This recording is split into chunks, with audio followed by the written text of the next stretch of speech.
Selamat pagi, selamat hari Sabat adik-adik semua. Senang sekali Sabat ini kita bisa bertemu lagi di hari Sabat yang baru.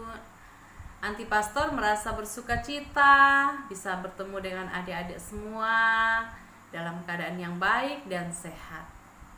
Kita bersyukur kepada Tuhan oleh karena Tuhan telah memimpin kita selama 6 hari pekerjaan kita.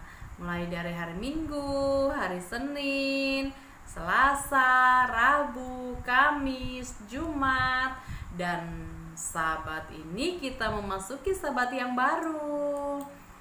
Nah, kita bersyukur kepada Tuhan. Tuhan sudah memberikan kita 6 hari untuk bisa bermain, untuk bisa melakukan kegiatan kita, untuk bisa belajar. Ada yang bisa jalan-jalan, ada yang membantu mama di rumah.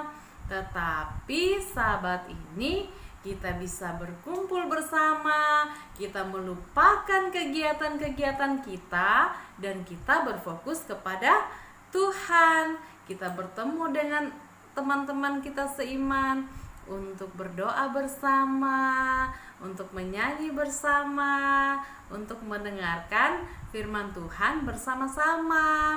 Nah, sebelum kita mendengarkan cerita, Anti mau ajak adik-adik semua untuk menyanyikan satu lagu, ya. Kita menyanyikan satu lagu 6 hari kita kerja. 6 hari kita kerja, ketujuh untuk Yesus. Kita harus istirahat dan pelihara Sabat.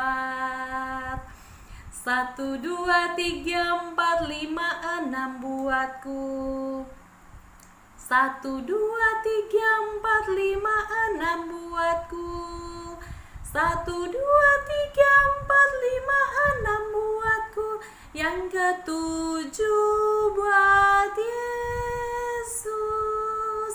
Nah, Anti mau adik-adik juga ikut menyanyi ya. Kita nyanyikan lagu ini bersama-sama, ya. 6 hari kita kerja, ketujuh untuk Yesus. Kita harus istirahat dan pelihara Sabat. 1, 2, 3, 4, 5, 6 buatku. 1, 2, 3, 4, 5, 6 buatku. 1, 2, 3, 4, 5, 6 buatku. Yang ketujuh buat Yesus. Nah, adik-adik, kita sudah diberikan oleh Tuhan 6 hari untuk bisa bermain, melakukan segala kegiatan kita. Nah, Sabat adalah satu hari yang Tuhan minta dari adik-adik semua, dari kita semua, untuk kita apa? Kita pelihara, kita sucikan, dan kita bersekutu dengan Tuhan. Oleh karena itu, sebelum masuk ke dalam cerita Alkitab, Anti mau beritahukan bahwa selama kita mendengarkan cerita Alkitab, adik-adik tidak boleh lari-lari, tidak boleh teriak-teriak, tidak boleh main handphone, harus duduk manis mendengarkan firman Tuhan dan apa? Dan duduk tenang. Terima kasih. Anti mau menyapa adik-adik beginner dan adik kindergarten. Ada Yom Kippur, selamat hari Sabat Yom Kippur. Selamat hari Sabat Yedija. Selamat hari Sabat Marco. Selamat hari Sabat Daniel. Puji Tuhan, Sabat ini kita bisa bersama-sama lagi. Nah, kita akan memasuki pelajaran sekolah sahabat kita di pelajaran yang ke-12 dengan judul Mata Kapak Mengapung. Ayat hafalan terdapat di dalam Galatia pasal 5 ayat 13. Firman Tuhan, layanilah seorang akan yang lain oleh kasih. Pesan dari pelajaran kita pada sahabat ini adalah kita dapat menolong orang lain, bahkan dengan cara-cara kecil. Menurut kamu, apakah Allah peduli dengan semut kecil yang sedang merayap? Dia benar-benar peduli. Dia memperhatikan hal-hal yang kecil. Dahulu sekali Allah menunjukkan pada seorang betapa dia sangat memperhatikan satu hal yang kecil. Elisa sedang mengunjungi sekolah nabi-nabi di Gilgal. Murid baru akan masuk hari ini, kata seorang kepada Elisa. Tetapi kamar sudah penuh sesak, jadi hampir tidak ada tempat lagi. Sekolah perlu lebih banyak kamar. Murid-murid menyukai kunjungan nabi itu. Dia menjawab pertanyaan-pertanyaan mereka dan mendengar mereka dengan penuh perhatian. Jadi mereka menceritakan kepada Elisa tentang masalah kurang kamar itu. Nabi Elisa, seorang murid memulai, "Kami senang kalau Nabi datang, dan kami senang mendapat murid-murid baru. Tetapi kami mempunyai satu masalah yang besar. Kami memerlukan lebih banyak kamar." Nabi Elisa memikirkan tentang itu. Sekolah benar-benar terlalu kecil. Ya, dia setuju. Tempat ini terlalu kecil. Mari kita ke Sungai Yordan, kita dapat membangun satu tempat di sana di mana ada cukup banyak kamar, seorang menyarankan. Dan di sana ada banyak pohon untuk dipotong, buat satu bangunan yang lebih besar. Satu tempat yang lebih besar diperlukan supaya lebih banyak murid dapat datang dan belajar tentang Allah, sehingga mereka bisa menceritakan pada orang lain. Ya, Elisa mendukung. Itu ide yang bagus.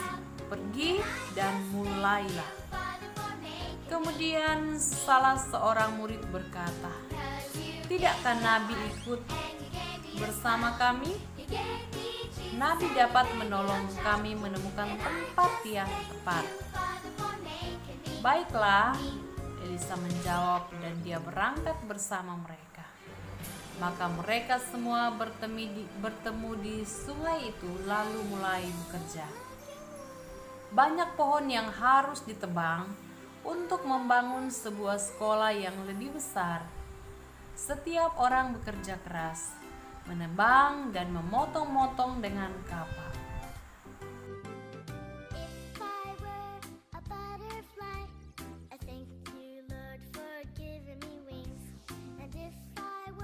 Tiba-tiba salah seorang murid mulai berteriak, "Ya ampun, tidak, tidak!" Semua mendengar ada bunyi yang jatuh ke dalam air dan menoleh untuk melihat kapak. Mata kapaknya telah hilang. Tidak heran murid itu menjadi sangat bingung. Kapak adalah peralatan tukang yang mahal. Mata kapak terbuat dari besi dan akan sulit menggantinya.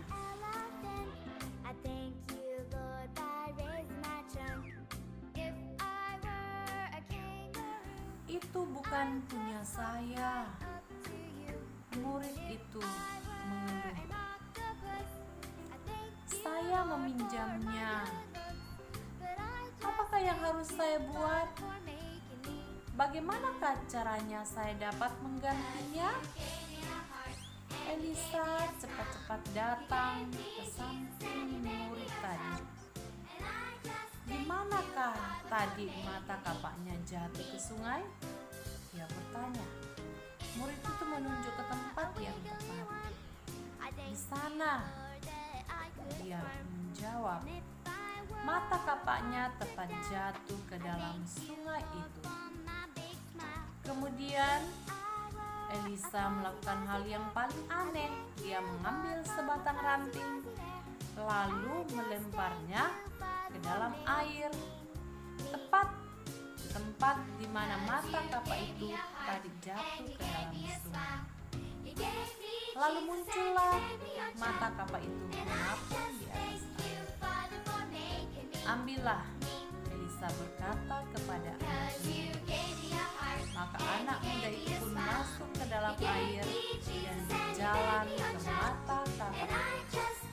Dia mengambilnya lalu kembali ke sungai di mana dia memperbaiki mata kapaknya ke tangkai kapaknya. Saat itu setiap orang mengetahui bahwa benda-benda yang terbuat dari besi tidak dapat mengapung. Jadi bagaimanakah caranya mata kapak ini mengapung? Satu mujizat Allah telah menggunakan Elisa untuk melakukan satu keajaiban lagi. Ya, Allah peduli akan hal-hal yang kecil. Dia memperhatikan jika kita kehilangan satu alat yang kita pinjam atau satu mainan kesukaan kita. Dia memperhatikan semua kebutuhan kamu. Kita tidak perlu takut. Tuhan Yesus memberkati.